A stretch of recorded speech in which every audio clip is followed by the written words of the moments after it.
Hi, you guys. Welcome back. My name is Carrie Penny. I am the Happy Crafty Homemaker, and today we're going to be talking about what do you actually need to knit or crochet. So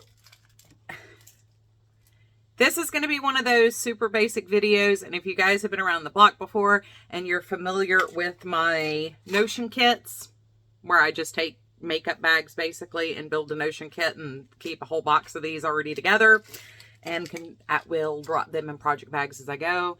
A lot of this is going to be repeat information. I know that the landscape has become very much, and this isn't just within the knitting and crochet community.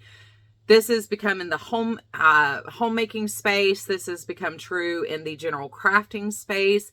We have become very inundated and constantly having, you must have these items pushed on us. Now, as somebody who does enjoy buying and sharing things and buying and reviewing items, that doesn't mean that there aren't items that are nice to have. And we will have a separate video for that hopefully next week, that are my top 5 or 6 items that I think are really, really nice to have, but by no means necessary to make quality knit and crochet items. But this video is dedicated to truly, what do you need in order to knit and crochet successfully?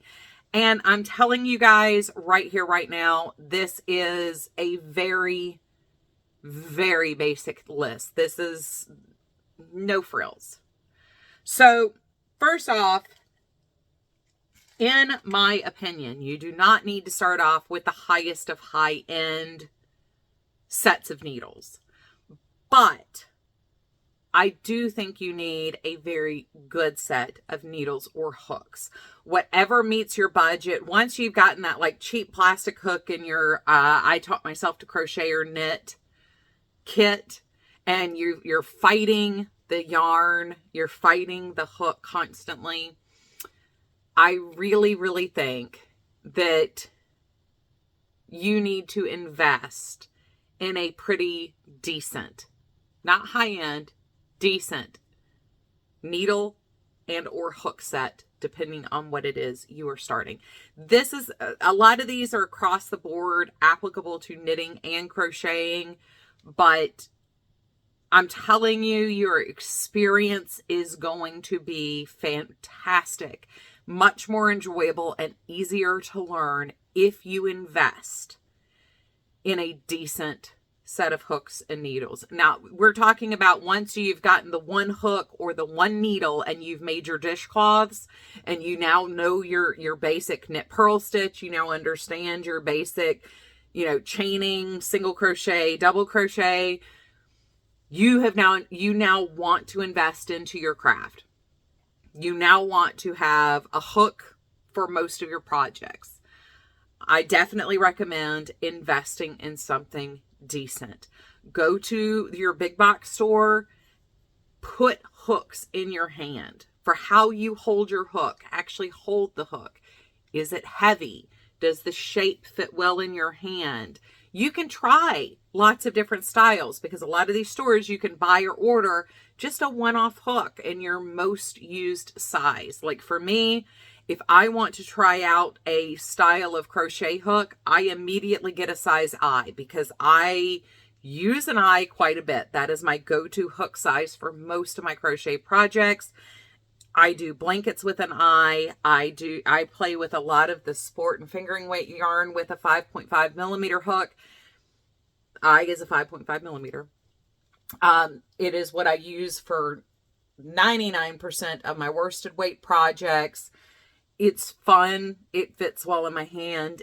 It's also what I use for dishcloths. So if I'm testing out hooks to see what I really like, I immediately know for me, I'm just going to buy a size I to test it out. Then if I really like it, I can buy a set.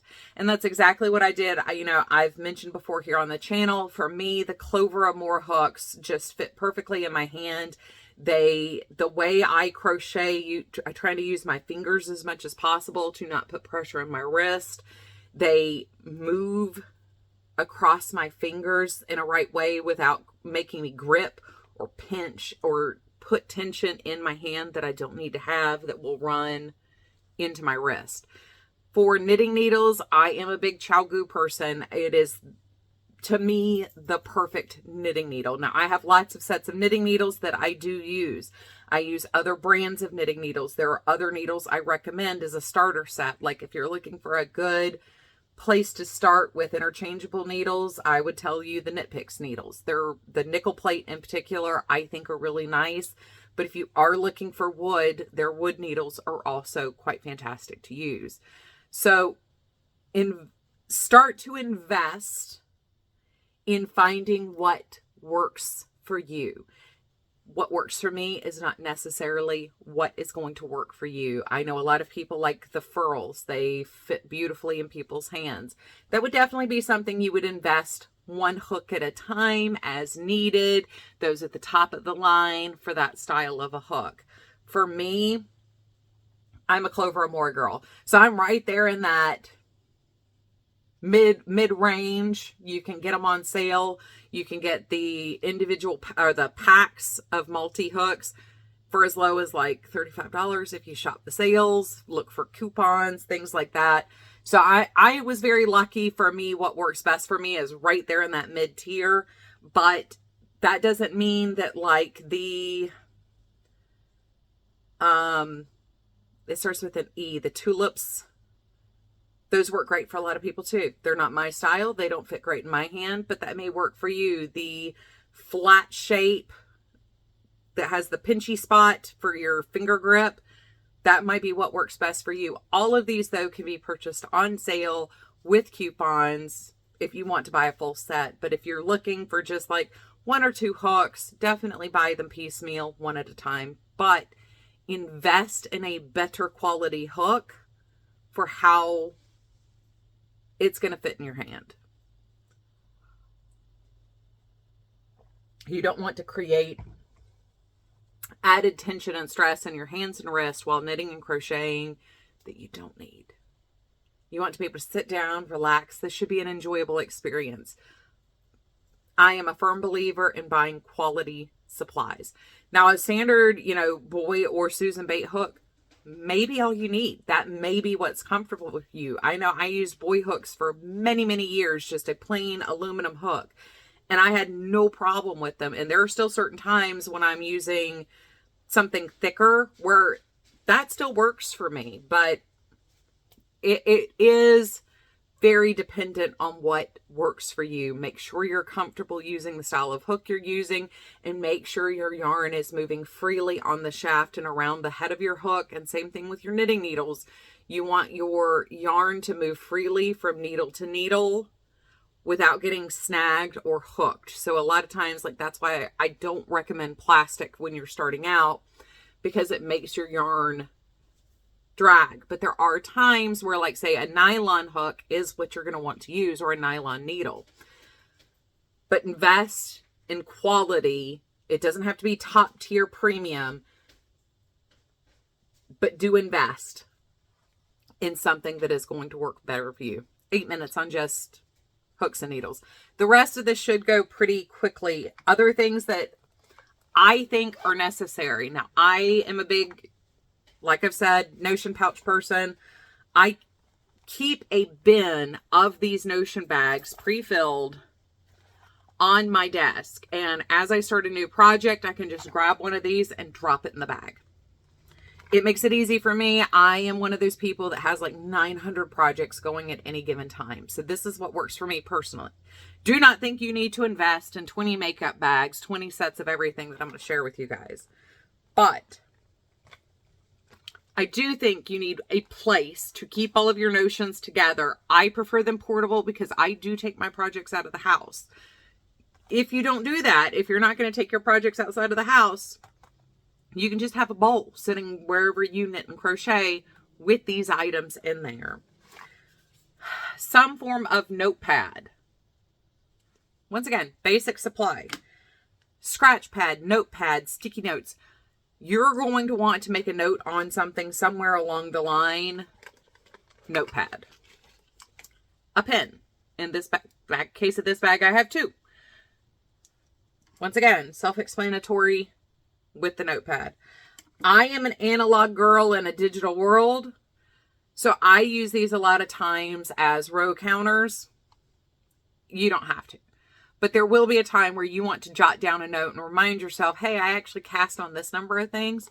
So wherever you're logging your projects or wherever you want to contain this knowledge for future use, you might want to keep these on hand just so you can make that note and then incorporate that information later on. Next up, a set of tapestry or darning needles that you like. A lot of people like the chibi needles. A lot of people like wool needles. These Susan Bates steel yarn needles are my particular favorite. I like the round end on these. I like the big open hole on these. When I use bulky weight yarns, I tend to split the ply and weave in the plies in different directions. So for me, this works for all of the yarn that I use. So these are the ones I favor and prefer, but whatever you like, whatever style of tapestry or darning needle you prefer. Some people like the plastic canvas ones. Some, like I said, the wool needles that have the shaft with the loop on the top, that works for a lot of people. The chibi needles are the ones that have the bent tip. If that's what works for you, if that's what you prefer, go with that. But do keep tapestry needles on hands to weave in ends. You need it to finish your project. I know people hate gauge swatching.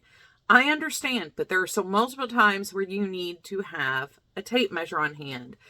You don't want to run into the same mistake I've run into with one of my recent projects, where instead of making a 5.5 to 6 foot scarf, you make a 7 foot scarf. We'll talk about that in an upcoming video, but trust me, it's hilarious. But just some basic tape measure. You can get a set of these for like 10 bucks. It's like 12 of them for 10 bucks on Amazon. If I can find the link, I will link Amazon. They are affiliate links in the description box down below for like the package of these. I did order some more of these on Amazon just because they were cheaper than Michael's and Joann's. This is one, I'm going to say it's controversial just because I have feelings on this. Scissors are necessary regardless. What kind of scissors you put in your bag, I suppose, is subjective. Now, if I'm traveling by plane, I do use the Clover pendant cutter. It is a blade encased in a metal circle with openings, and you slide your yarn in the openings to snip the yarn. I have mine on a nice chain. I've never had a problem with TSA, as the blade is fully enclosed inside of this disc of metal.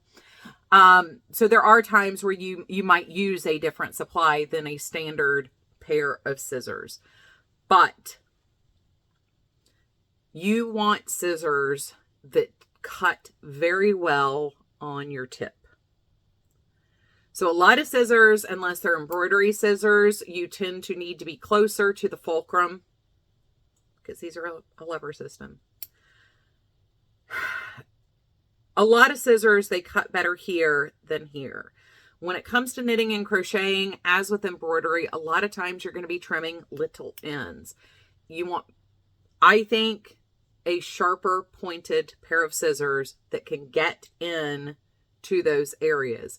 Now, if you are already an embroiderer or a sewer, you probably have a pair of scissors that you understand what I'm talking about. If you've never done another fabric craft like this, it may be trial and error. These are a pair that I was gifted. I don't know if it was in a subscription box, free gift with purchase, but these are specifically embroidery scissors. These are like $8 scissors. You don't have to invest $8 in them. There are inexpensive scissors that cut well at the tip. But I firmly believe, especially as you get rolling on things, or you're making amigurumi or something like that, where it's fidgety little pieces and you're trying to get in places, you want to be able to cut with the tip of your scissor. So a lot of times scissors, you can do like little test bits. I've been known to keep, when I'm specifically looking for scissors and I'm looking for a cheap pair, I have been known to take a piece of yarn with me. And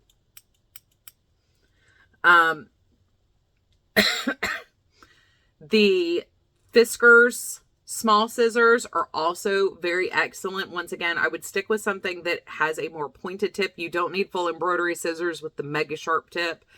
But those are great. A lot of the squeeze type scissors, the nip scissors, do also work really well. And you can find those inexpensively online as well. I will try to link a couple of different versions of scissors on Amazon for you guys. But this is one of those, it doesn't need to be a big investment, but don't buy like a 12 for $2 pack off of an inexpensive website of scissors. You're going to end up finding yourself frustrated and you're going to end up accidentally cutting your project. It's happened. I know it happens to other people. I'm not the only one that has this problem. So this is one of those, it's not a high dollar investment, but really be conscientious of what scissors you keep on hand specifically for this. And as I keep mine in a project bag, nobody ever walks off with my scissors. One of the other necessities, this is a recommendation but not necessity, keeping a hand cream on hand.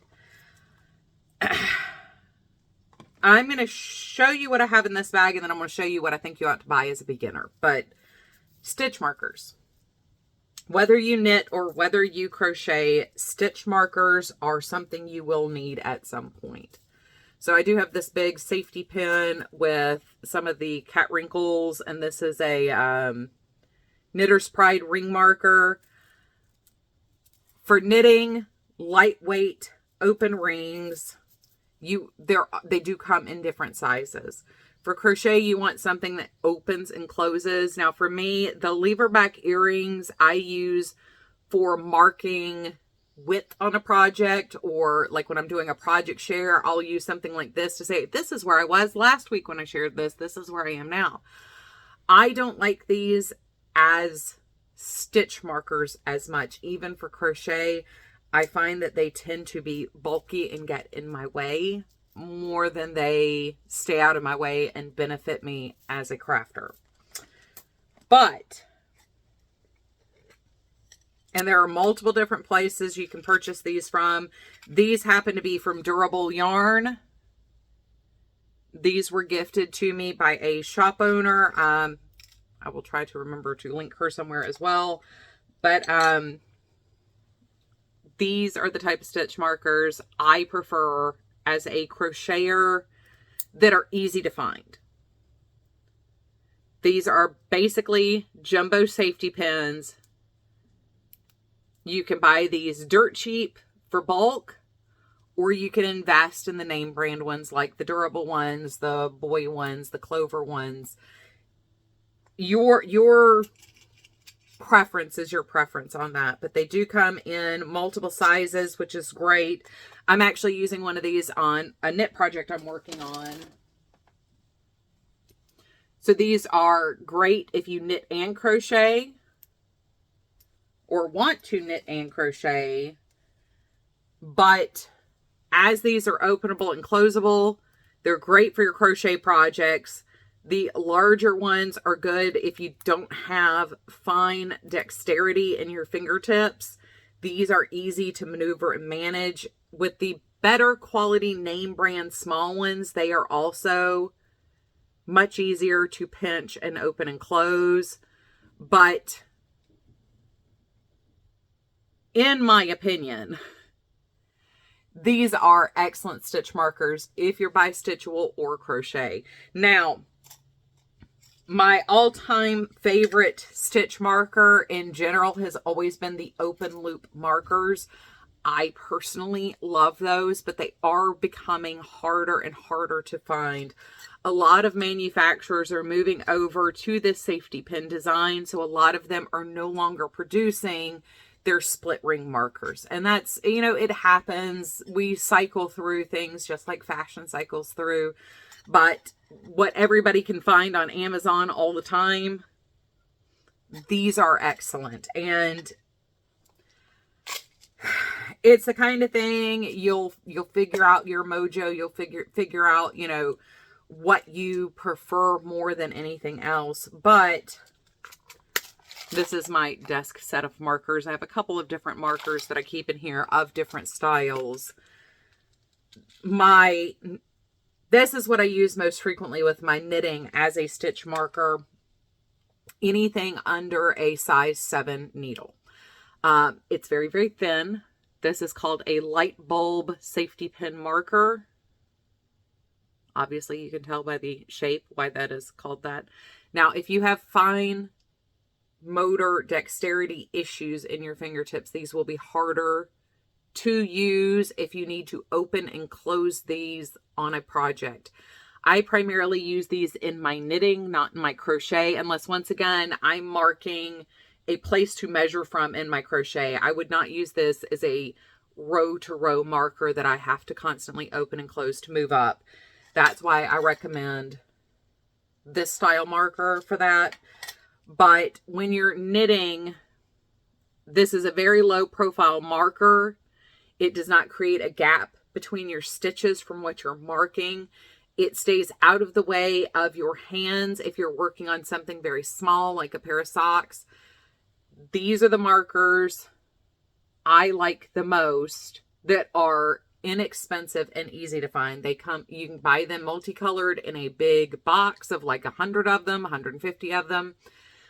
I will leave a link on Amazon for those down below. Now, when I'm just using regular stitch markers, one of the ones I favor are the basic ring bead markers. This is one from Twice Sheared Sheep. They're not cheap, but also I have a bunch of these that I love, where it's basically a seed bead that's been stuck over a jump ring. There are a number of makers on Etsy that make these at a very reasonable price. You can get them in multiple colors. So if you need to be able to mark, this is the start of the row, this is my repeat on a lace section or a cable section or whatever you're working on in your knitting project, I like those. They're lightweight. I do not prefer things that dangle, especially if the finer the yarn I'm working or the bulkier yarn I'm working. When we're on those extremes, I prefer things that stay out of my way but are very visible on my needle as I am passing sections on a project. So a good set of stitch markers, regardless of if you are a knitter or a crocheter, I think, once again, it's not a cash investment. It's not a huge cash investment, but investing in something that is good and will work for you is very important. But a stitch marker is going to be very important if you're working in the round for knitting or crocheting. A lot of times you need to be able to mark what is the right side of your work when you're crocheting. It's not always obviously apparent, especially as you're starting. But I'm going to be honest, other than yarn that you want to work with, that's all you have to have in order to start knitting and crocheting and to really make nice professional pieces. Now, when you move into things like blocking, there are a number of ways to do this. I think the easiest way is to purchase blocking combs and foam mats, but those aren't necessary. You can lay out like a wool project and dry it in the position you want it to be in the shape you want it to be in. You don't have to firm block things with pins and combs and mats and stuff. Lay down a towel, lay your damp project out in the shape you would want. Just like the directions on a store-bought wool sweater tell you, hand wash, lay flat to dry. You want to lay flat while shaping your sweater so you don't end up with it turning boxy and lose the length. You shape it into the shape you want it to be. So you don't have to have those to get started. That's not something you have to have even for your first couple wool projects. Those are nice to have. And we will talk more about nice to have. I will try to do my top 6, in my opinion, nice to have items. But really, yarn, hook, tapestry needle, good scissors that are going to last you for a little while, snipping at the tip versus having to come all the way in. It makes obscene gestures. A tape measure, and something to jot down notes on. You could use a big notebook, a little notebook. You could have a log on Ravelry. You can have, once again, I'm an analog girl in a digital world. I have a notebook that I actually write down my information in.